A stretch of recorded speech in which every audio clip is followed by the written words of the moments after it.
नमस्ते। कभी सोचा है कि हमारी पृथ्वी पर इतने अलग अलग आकार क्यों हैं? मतलब कहीं पर तो आसमान छूते पहाड़ हैं और कहीं जहां तक नजर जाए बस सपाट मैदान ही मैदान। तो आज हम इन्हीं अद्भुत आकारों के पीछे के राज को समझने वाले हैं। ये सवाल बहुत दिलचस्प है ना? तो चलिए आज साथ मिलकर एक सफर पर निकलते हैं और इन सारे सवालों के जवाब ढूंढते हैं। हमारी ये खोज यहीं से शुरू होती है। ये रहा हमारी आज की यात्रा का पूरा रोड मैप। सबसे पहले हम जानेंगे कि पृथ्वी का चेहरा कैसे बदलता है। फिर हम पहाड़ों, पठारों और मैदानों को एक-एक करके समझेंगे। और आखिर में देखेंगे कि ये सब हमारी जिंदगी के लिए कितने जरूरी हैं। तो सबसे पहली और जरूरी बात, हमारी पृथ्वी की सतह कभी भी एक जैसी नहीं रहती। ये लगातार बदल रही है और इसके पीछे काम करती हैं दो बड़ी ताकतें। एक वो जो जमीन को ऊपर की तरफ धकेलती है और दूसरी वो जो उसे लगातार घिसकर बराबर करती रहती है। इसको ना ऐसे समझिए, पृथ्वी के अंदर की जो ताकतें हैं वो बिल्डर्स की तरह हैं। उनका काम है जमीन को ऊपर उठाना, पहाड़ बनाना। और जो बाहरी ताकतें हैं जैसे हवा और पानी, वो एक मूर्तिकार की तरह हैं जो उस उठी हुई जमीन को धीरे धीरे तराशती रहती हैं।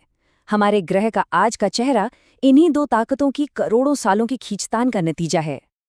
तो चलिए अपनी इस खोज के पहले पड़ाव पर चलते हैं। हम बात करेंगे उन विशाल आकृतियों की जो इन प्राकृतिक ताकतों के जबरदस्त टकराव से पैदा होती हैं, यानी हमारे शक्तिशाली पहाड़। अच्छा, तो पहाड़ आखिर है क्या? देखिए, आसान भाषा में कहें तो यह जमीन का एक ऐसा हिस्सा है जो अपने आसपास की जगह से बहुत ऊंचा उठ गया है। इसकी चोटियां नुकीली होती हैं और ढलानें काफी खड़ी होती हैं। सोचिए जरा, हमारी धरती की जमीन का लगभग 27% हिस्सा पहाड़ों से ढका है। ये सिर्फ ऊंची ऊंची चट्टानें नहीं हैं, बल्कि ये हमारे मौसम को कंट्रोल करने में और हमारे पूरे इकोसिस्टम में एक बहुत बड़ा रोल निभाते हैं। अब सवाल आता है कि ये पहाड़ बनते कैसे हैं? मोटे तौर पर 4 तरीके हैं और घबराने की बिल्कुल जरूरत नहीं है। ये चारों तरीके समझने में बहुत आसान है। चलिए एक एक करके इन्हें देखते हैं। इसको ऐसे समझिए, जैसे आप एक कालीन को दोनों तरफ से एक दूसरे की ओर धकेलते हैं तो बीच में क्या होता है, उसमें सिलवटें पड़ जाती हैं, है ना? ठीक इसी तरह वलित यानी कि फोल्ड माउंटेन्स बनते हैं। हमारे महान हिमालय और यूरोप के आल्प्स पर्वत इसके सबसे अच्छे उदाहरण हैं। अब यहाँ जमीन मुड़ती नहीं बल्कि टूट जाती है। जरा सोचिए कि जमीन के एक बहुत बड़े टुकड़े में 2 समानांतर दरारें यानी फॉल्स पड़ जाएं और बीच का हिस्सा सीधा ऊपर उठ जाए। बस बन गया ब्लॉक माउंटेन। जर्मनी का ब्लैक फॉरेस्ट पर्वत इसका एक क्लासिक एग्जाम्पल है। ये तो सबसे आसान है। जब कोई ज्वालामुखी फटता है तो उसका लावा और राख एक ही जगह पर परत दर परत जमा होता रहता है और धीरे धीरे एक पहाड़ का रूप ले लेता है।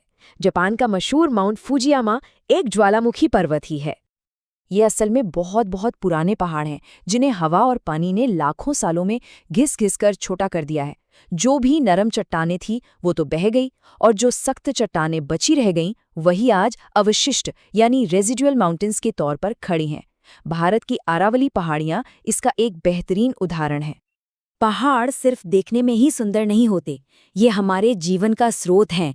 ये हमें पीने का पानी देते हैं। हमारी ज़्यादातर नदियाँ इन्हीं से निकलती हैं, इनसे बिजली बनती है। और हाँ, शिमला और नैनीताल जैसे खूबसूरत टूरिस्ट स्पॉट भी तो इन्हीं की देन है।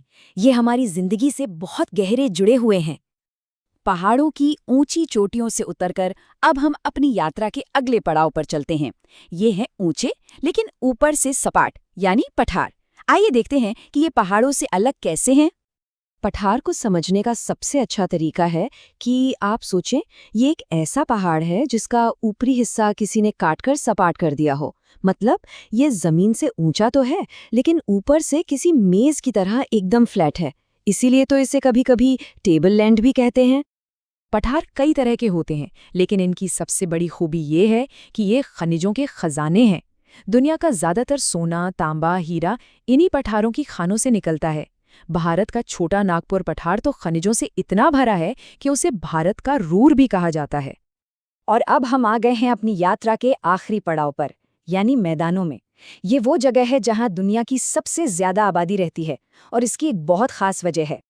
मैदान, जैसा कि नाम से ही पता चलता है, जमीन के बड़े बड़े सपाट या हल्के लहरदार हिस्से होते हैं, और क्योंकि ये समतल होते हैं, इसीलिए यहाँ घर बनाना, खेती करना, सड़कें और रेल लाइन बिछाना सबसे आसान होता है।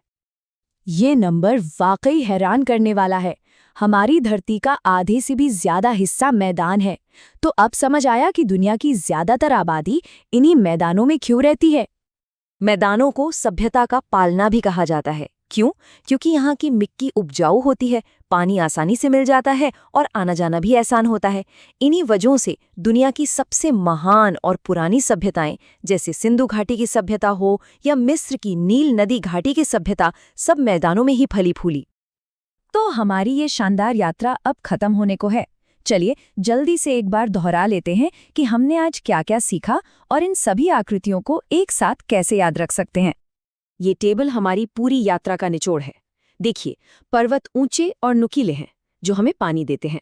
पठार मेज की तरह ऊंचे और सपाट हैं, जो खनिजों से भरे हैं। और मैदान सपाट और फैले हुए हैं, जो खेती और शहरों के लिए सबसे अच्छे हैं। हर एक की अपनी एक खास भूमिका है। और अब आखिर में एक सवाल जिस पर सब लोग सोच सकते हैं। हमने देखा कि सभी भू आकृतियां जरूरी हैं, लेकिन अगर किसी एक को चुनना हो जो इंसान के जीवन के लिए सबसे ज्यादा जरूरी है, तो वो कौन सी होगी और क्यों? इस पर विचार जरूर कीजिएगा।